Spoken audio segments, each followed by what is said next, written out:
Prosseguindo no estudo do Apocalipse, versículo por versículo, vamos agora para o item capítulo 11, versículo 7, o ponto 1. Quando acabarem o seu testemunho. Bom, então as duas testemunhas, seguindo toda essa possibilidade que nós falamos, dos sinais, como foi perguntado aí durante a aula, eu acredito que são literais, então vamos dizer, eles fizeram esses sinais, provavelmente são literais, enviaram realmente pragas contra as nações que estão acreditando no anticristo, tá bom? Os meios de comunicação certamente vão estar transmitindo mensagem deles ao vivo, vai estar passando no celular, no WhatsApp, Facebook. Os meios de comunicação estão cada dia mais forte em uso na população, tá bom? Então, seja Moisés e Elias, ou seja, dois rabinos, né, como o apóstolo Paulo era praticamente, certamente considerado como um rabino, né? Saulo de Tarso, melhor dizendo, ok? Então, quando eles concluem o seu testemunho, tudo que Deus havia planejado para eles realmente foi feito. Tá bom? Então, o Apocalipse capítulo 11, versículo 7 diz: E quando acabarem o seu testemunho, a besta que sobe do abismo lhes fará guerra, e as vencerá, e as matará. Esse versículo, e o que vai se seguir agora, eu vejo como mais uma evidência de que são profetas literais.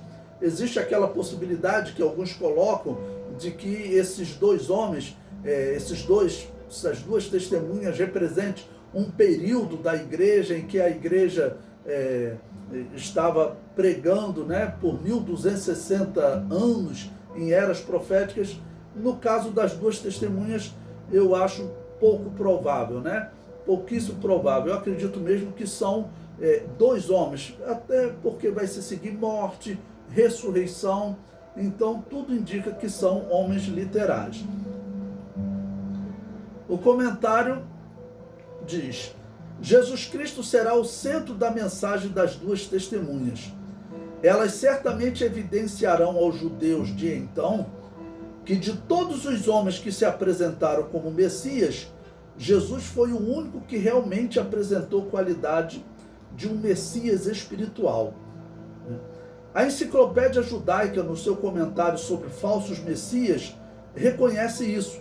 Apesar de não considerarem que Jesus seja este Messias, eles comentam que todos, com exceção de Jesus Cristo, levaram os judeus a se envolverem em guerras que resultaram sempre em muitas mortes de judeus. No caso, tem exemplos aí de Messias que viveram já agora no século XVIII, XIX. Teve um Messias que ele acabou sendo pressionado pelos muçulmanos, pelas coisas que ele estava pregando. Os muçulmanos capturaram ele, disseram: bom, nós vamos te matar, você está dizendo que você é o Messias dos judeus e que vai reconstruir o reino de Davi aqui, então você vai morrer. Aí o que ele disse? Ele disse que se converteu ao islamismo, e ele realmente começou a viver como islâmico. Se converteu à pregação de Maomé, ou seja, um Messias que se converte à pregação de Maomé. Né? Lembrando que Maomé viveu lá no 7º, 6º século da era cristã, e isso foi aqui no século XVIII. Além desses, nessa enciclopédia judaica, eles comentam sobre, por exemplo, o rabino Akiba, que apresentou o guerreiro Bar Kokhba. Então, aquele Messias, né, aquele falso Messias, como a enciclopédia judaica chama, ele causou muitas mortes em Israel e uma grande destruição. Para mim, o caso de Bar Kokhba é um grande enigma, porque ele, na verdade, ele também não podia ficar calado, porque o imperador Adriano, ele havia mudado o nome, imperador romano chamado Adriano, né? Ele havia mudado o nome da cidade de Jerusalém para Hélia Capitolina, e no lugar do templo que tinha sido destruído no ano 70, ele mandou construir um templo a Júpiter.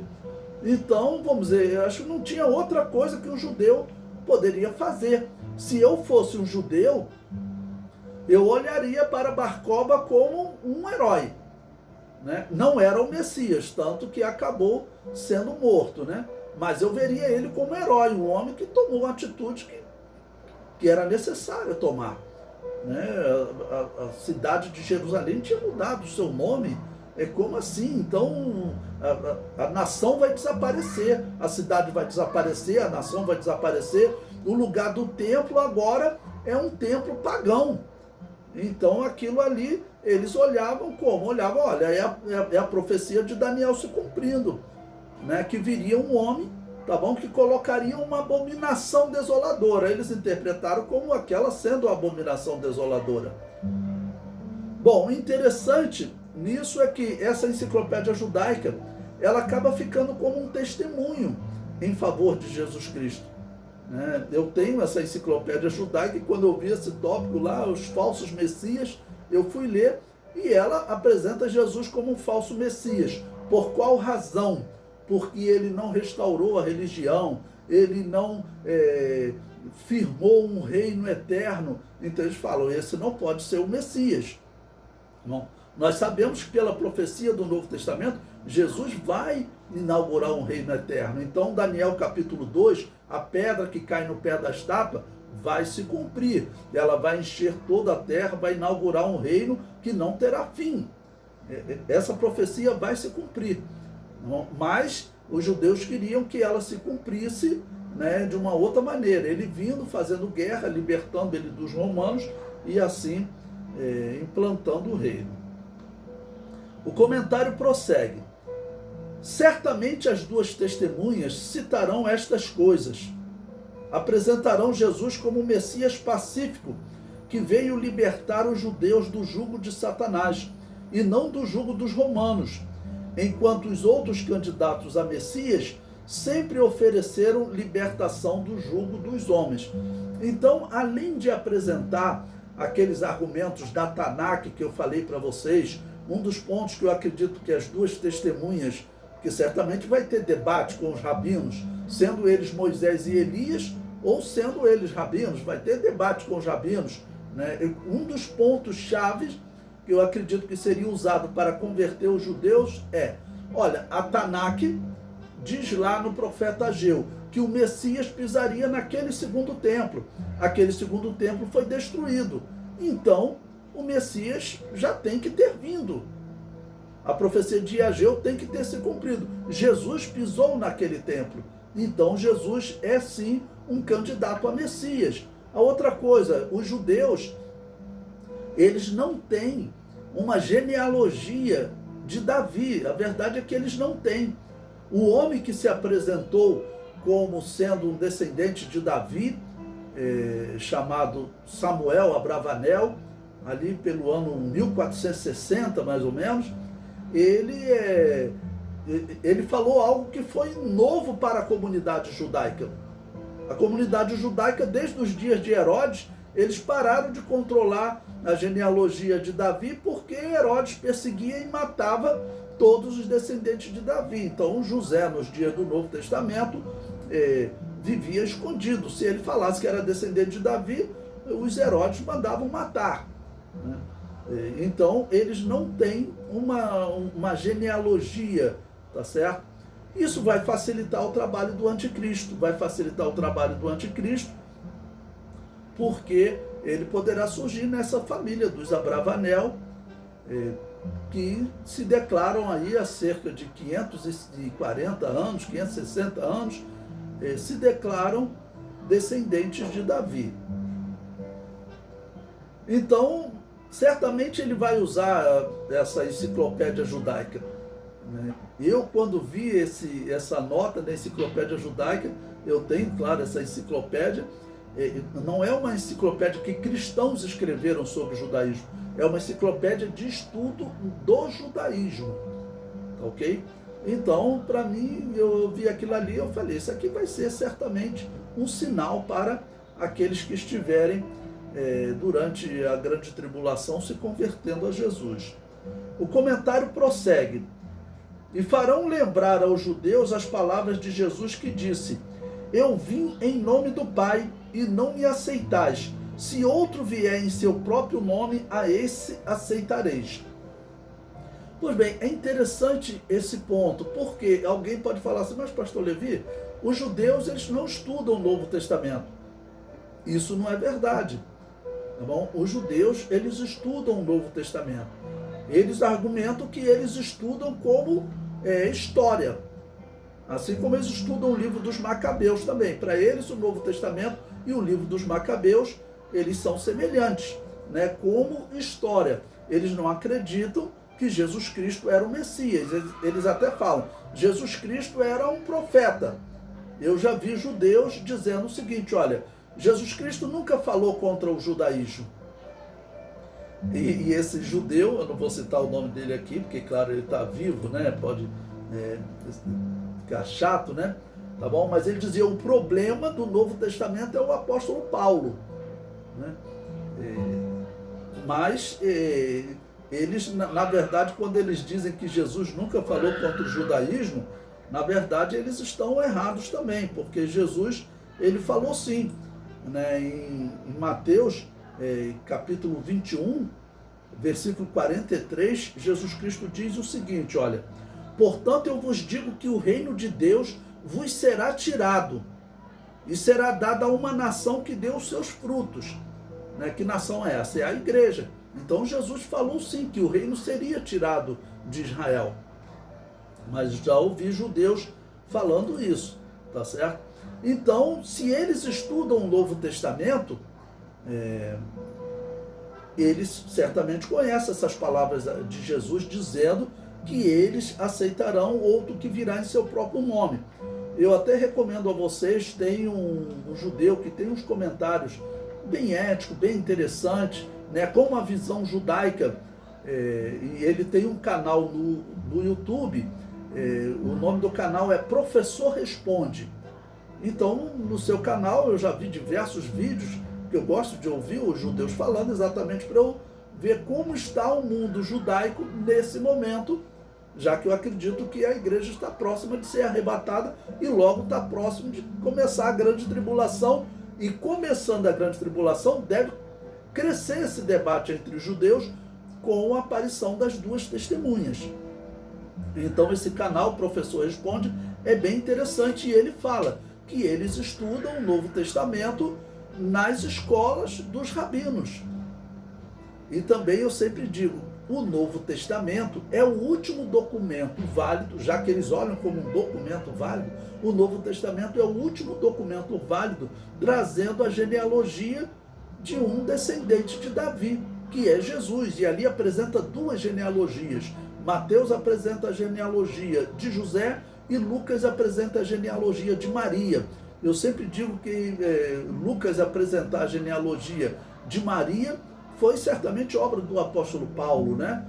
O homem sábio que teria uma possibilidade, né? Claro, uma hipótese que eu coloco, mas provavelmente foi o apóstolo Paulo e, vamos dizer, deu a dica para Lucas.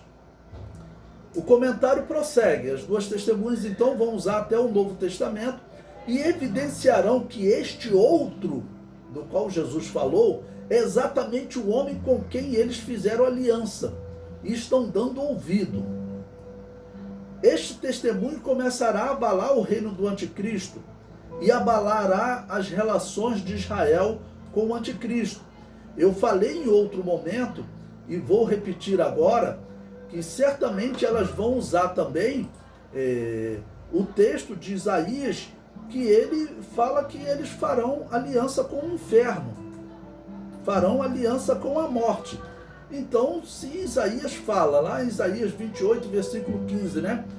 Porquanto dizeis, fizemos aliança com a morte e com o inferno fizemos aliança. Então, essa aliança com a morte, essa aliança com o inferno, em especial também Isaías 28, versículo 18, né? Ela será anulada por Deus. Mas então essas duas testemunhas, elas vão anunciar, olha, o que está se cumprindo é exatamente essa aliança com a morte que Isaías profetizou que vocês fariam. Certamente os judeus verdadeiros, ou seja, aqueles que levam o judaísmo a sério, receberão a profecia das duas testemunhas. Aqueles que derem ouvido acabarão por se convencerem que elas estavam certas, quando verem a perseguição que Daniel descreve assim: e sob as asas da abominação virá a assolação. Ou sob as asas da abominação virá o assolador. Bom, por isso que eu falei, a partir da morte das duas testemunhas, todos os sinais que se seguirão e a perseguição que vai ser instalada, né, isso vai fazer com que os judeus concordem com o argumento das duas testemunhas. Claro, eu estou colocando aqui a possibilidade. As duas testemunhas vão usar a Tanakh. Na Tanakh diz que esse príncipe, ele vai trazer uma abominação da desolação e vem sob as asas, ou seja, para descrever uma grande destruição, uma destruição veloz. Tá ok? O comentário prossegue. Alguns só recorrerão a Jesus Cristo como o Messias verdadeiro quando estiverem prestes a serem destruídos.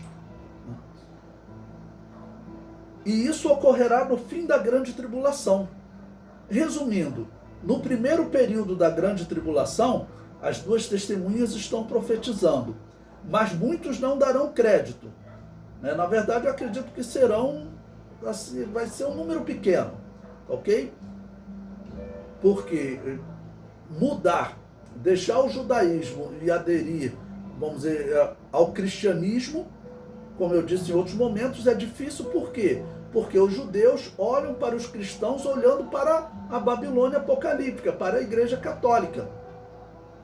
E quando eles olham para esse suposto cristianismo, eles falam: isso aí, essa é a instituição mais violenta da história da humanidade. Essa é a instituição que mais se misturou com o paganismo, que mais matou judeus. Matou mais judeus do que os islâmicos. A Igreja Católica matou mais judeus do que o Império Romano. O Império Romano não perseguia tanto os judeus, né? Atacou os judeus quando eles fizeram aquela rebelião no ano 70, no ano 132, né? Que tem a guerra de 132 a 135. Então eles perseguiram nesse momento. Mas no geral, a história diz que o César, ele deu regalias aos judeus, a ponto dos judeus ser um povo que eles podiam dizer, adorar apenas um Deus. Eles não precisavam adorar os deuses romanos. Todas as perseguições romanas, né, contra o cristianismo, que diziam: olha, vocês têm que adorar a Júpiter, senão nós vamos continuar perdendo guerra para os galeses, os celtas, os bárbaros, né? Em todos esses momentos, os judeus não eram perseguidos por eles não adorar a Júpiter. Por quê?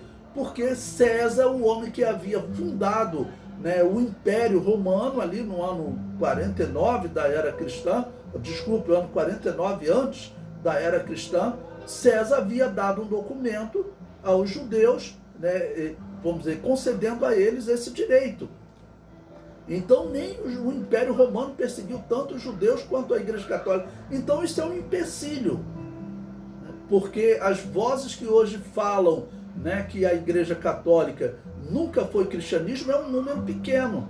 Tenta falar isso num grupo de reformados, eles ficam revoltados, né? Eu falo que os reformados são apologistas da Babilônia apocalíptica. Por quê? Também, por lógica, se for comprovado que ela é a Babilônia apocalíptica, os reformados significam um grupo que tentou reformar a Babilônia apocalíptica, então não tem como reformá-la. Então fale isso num grupo de WhatsApp ou conversando com o reformado. Eles não aceitam isso de jeito nenhum. Para eles, a Igreja Católica é a igreja verdadeira. E hoje eles dizem o seguinte: todos os grupos que existem ou são católicos, todos os grupos de cristãos, né? Ou são católicos ou são oriundos da Reforma. Mas isso não é verdade. Nós encontramos sim uma igreja cristã que não seguia o catolicismo e que depois da Reforma não seguiu a doutrina reformada, tá bom? E essas igrejas que eles chamavam de anabatistas existiam sim. Agora, como convencer os judeus disso? É muito difícil. Por um lado, foi boa a visita do primeiro-ministro de Israel aqui no Brasil. Ele falou: os evangélicos são os maiores amigos de Israel, né? E essa é uma verdade. As igrejas, né, principalmente a Assembleia de Deus, as igrejas evangélicas dos Estados Unidos, elas têm uma simpatia especial por Israel. Prosseguindo no comentário, né, então as duas testemunhas estarão profetizando, mas muitos não darão crédito, porque estarão acreditando ser boa aliança que fizeram com o anticristo, pensando ser este o Messias. Tá bom? Então, a primeira parte da grande tribulação, ela será boa, por um lado, né, para os israelitas. Na primeira parte da grande tribulação, certamente eles terão um grande crescimento econômico, né, estarão, vamos assim dizer, em paz, né, entre aspas, né, em paz com os árabes, né, e em paz com o anticristo. Mas o que eles não percebem é o mal que está para vir, né, que eu sempre digo que foi profetizado pelo apóstolo Paulo, que o apóstolo Paulo diz que eles virá uma grande tribulação sobre eles, uma repentina tribulação para a qual eles não estarão preparados.